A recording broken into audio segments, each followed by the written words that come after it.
அனைத்துலக சினிமா ரசிகர்களுக்கு சினிமா கொட்டகையின் அன்பான வணக்கம். 1938ஆம் ஆண்டில் வெளிவந்த அனைத்து படங்களையும் வரிசையாக பார்த்து வருவதில் இப்போது நாம் காண இருக்கும் திரைப்படம் ஸ்ரீ ராமானுஜர் என்ற படமாகும். இப்படத்தினை சீனிவாசா சினிடோன் என்ற பட நிறுவனத்தின் சார்பாக ஏ. நாராயணன் அவர்களும், எஸ்எல் பிலிம்ஸ் சார்பாக சீதா லட்சுமி என்ற இருவரும் இணைந்து இந்த படத்தினை தயாரித்திருக்கிறார்கள். திரைக்கதை வசனத்தை வா. ராமசாமி என்பவர் எழுதியிருக்கிறார். இந்த படத்தின் தயாரிப்பாளர் ஏ. நாராயணன் அவர்களே இந்த படத்தினை இயக்கினார். பாடல்களை பாவேந்தர் பாரதிதாசன் அவர்கள் எழுதியிருக்கிறார். இது அவர் பாடல்கள் எழுதிய இரண்டாவது படமாகும். ஒளிப்பதிவை வேலப்பன் என்பவரும், எடிட்டிங் கலையை என்.கே. கோபால் அவர்களும், ஆடியோ ஒளிப்பதிவை இயக்குனர் தயாரிப்பாளர் ஏ. நாராயணன் அவர்களின் மனைவி திருமதி மீனாட்சி நாராயணன் அவர்கள் செய்திருக்கிறார். இனி இப்படத்தின் கதை சுருக்கத்தினை பற்றி பார்ப்போம். ஸ்ரீ ராமானுஜர் 11ஆம் நூற்றாண்டில் வாழ்ந்த ஒரு இந்து தத்துவ ஞானி மற்றும் வைணவ ஆச்சாரி ஆவார். இவரின் வாழ்வில் நடந்த முக்கிய பகுதிகளை இப்படத்தில் பதிவு செய்திருக்கிறார்கள். அவரின் பிறப்பு, வளர்ப்பு, குருவிடம் சேர்தல், பிறகு அதே குருவிடம் முரண்பட்டு தனியாக வந்து கடவுள் பாடல்களை இயற்றுதல் போன்றவைகளை சுருக்கமாக சொல்லப்பட்டாலும், அவர் வாழ்ந்த ஸ்ரீபெரும்புதூர் உட்பட பல ஊர்களில் ஹரிஜன மக்களை கோவிலுக்குள் அனுமதிக்காத கோவில் நிர்வாகத்தை கடுமையாக எதிர்த்து கோவிலுக்குள் விடாப்பிடியாக அழைத்து சென்றார். இதனால் இவருக்கு அவரது சமூகத்தை சார்ந்தவர்களாலும் ஊர் மக்களாலும் எதிர்ப்புகள் அதிகமானது. இவரை கொல்ல முயற்சிகளும் நடக்கிறது. அப்பொழுதெல்லாம் இவரின் சீடர்கள் மூலமாக இவர் தப்பிக்க வைக்கப்படுகிறார். பிறகு இவரை ஊரை விட்டு வேறு நாட்டிற்கே அனுப்ப இவரின் எதிராளிகள் முடிவெடுத்து இந்த ஊரில் ஹரிஜன மக்களை கோவிலுக்குள் வரவழைத்து சமத்துவ போராட்டத்தை செய்ததைப் போல் மைசூரில் பிட்டி தேவர் என்ற மன்னர் ஒருவர் இருக்கிறார். அவர் கோவில்களில் ஹரிஜன மக்களை அனுமதிக்காமல் கொடுமைப்படுத்துகிறார் என்று சொல்கிறார்களே, அதை உங்களால் சீர் செய்ய முடியுமா என்று அவரை கோபத்தை உண்டாக்கும் வண்ணம் பேசுகிறார்கள். இந்த விஷயத்தை தமது சீடர்களே தன்னிடம் சொன்னதை எண்ணி மிகவும் வேதனைப்படுகிறார். உலகில் என் உயிர் உள்ளவரை ஹரிஜன மக்களை கோவிலுக்குள் வரவிடாமல் தடுப்பவர்களிடம் மன்றாடி ஹரிஜன மக்களை கோவிலுக்குள் அழைத்து செல்வேன்.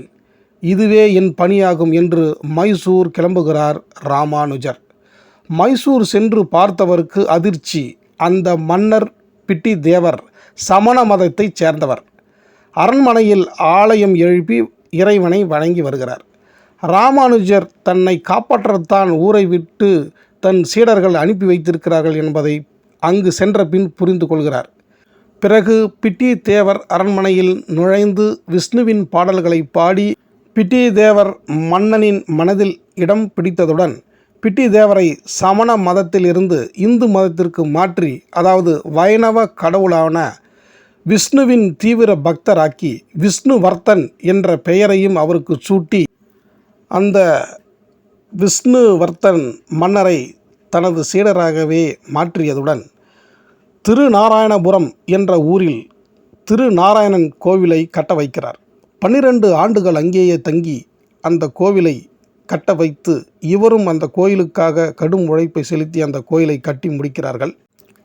கோவிலின் குடமுழுக்கு விழாவில் அந்த ஊரில் உள்ள அனைத்து மக்களையும் அந்த கோவிலுக்கு அழைத்து வருகிறார் ராமானுஜர். அங்கு ஜாதி மத பேதங்கள் இல்லாமல் செய்கிறார். பிறகு ராமானுஜர் அங்கிருந்து விடை பெறும் பொழுது மன்னர் விஷ்ணுவர்த்தன் ராமானுஜரை இங்கே இருக்கச் சொல்லி கேட்க, ராமானுஜரோ நான் திருச்சியில் உள்ள ஸ்ரீரங்கம் கோவிலுக்கு செல்கிறேன் என்று சொல்லிவிட்டு அவர் திருச்சி ஸ்ரீரங்கத்திற்கு கிளம்பி வருகிறார். ஸ்ரீரங்கத்தில் கடவுள் ரங்கநாதனின் புகழை பாடி அங்கேயே காலத்தை கழிப்பதுடன் அதே கோவிலுக்குள் சமாதியாகிறார். அவரின் உடல் இன்றளவும் கூட பதப்படுத்தி பத்திரமாக வைக்கப்பட்டுள்ளதாக படம் முடிகிறது. இந்த படத்தில் சங்கு சுப்பிரமணியம், நா. ராமரத்தினம் போன்ற பத்திரிகையாளர் மற்றும் எழுத்தாளர்கள் பலரும் நடித்து அவர்களின் கூட்டு முயற்சியில் இந்த படத்தை வெளியிட பெரும் பங்கை செலுத்தியிருக்கிறார்கள். இப்படத்தில் நடித்த சிறப்பு பெண் நட்சத்திரங்கள் என். சீதாலட்சுமி, ஆர். கமலாம்மாள், ஜி.ஏ. ஞானாம்மாள் ஆகியோர் தமது வேடத்தை மிகவும் சிறப்பாகவே செய்திருக்கிறார்கள். படத்தை வெளியிடும் முன்பு தமது குழுவுடன் திரையிட்டு பார்த்த இயக்குனர் தயாரிப்பாளர் ஏ. நாராயணன் அவர்கள் பாடல்கள், வசனம், நடிப்பு நிறைவாக இருந்தாலும் படம் வெற்றி பெறாமல் போய்விடுமோ என்ற சிறு அச்சத்துடன் அதிர்ஷ்ட நட்சத்திரம் என்ற குறும்படத்தினை இந்த படத்துடன் இணைத்து வெளியிட்டார். இந்த படம் வெளியான நாட்கள் பற்றிய விவரம் நமக்கு கிடைக்கவில்லை. எதிர்பார்த்த வெற்றியை இந்த ராமானுஜர் திரைப்படம் பெறாவிட்டாலும் ஓரளவு லாபத்தை தந்துள்ளதாகவே தகவல்கள் இருக்கின்றன. தமிழ் சினிமா வரலாற்றில் முதலாக எடுக்கப்பட்ட ஸ்ரீ ராமானுஜர் திரைப்படம் 1938 வந்த இந்த ஸ்ரீ ராமானுஜர் திரைப்படம்தான் என்ற பெருமையையும் இந்த திரைப்படம் நமக்கு பெற்று தந்துள்ளது.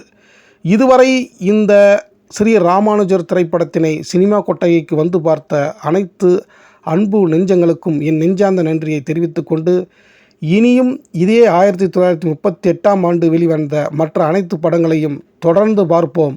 நீங்களும் தொடர்ந்து பார்த்து தங்களின் ஆதரவை வழங்குங்கள் என்று அன்போடு கேட்டுக்கொள்கிறேன். நன்றி, வணக்கம்.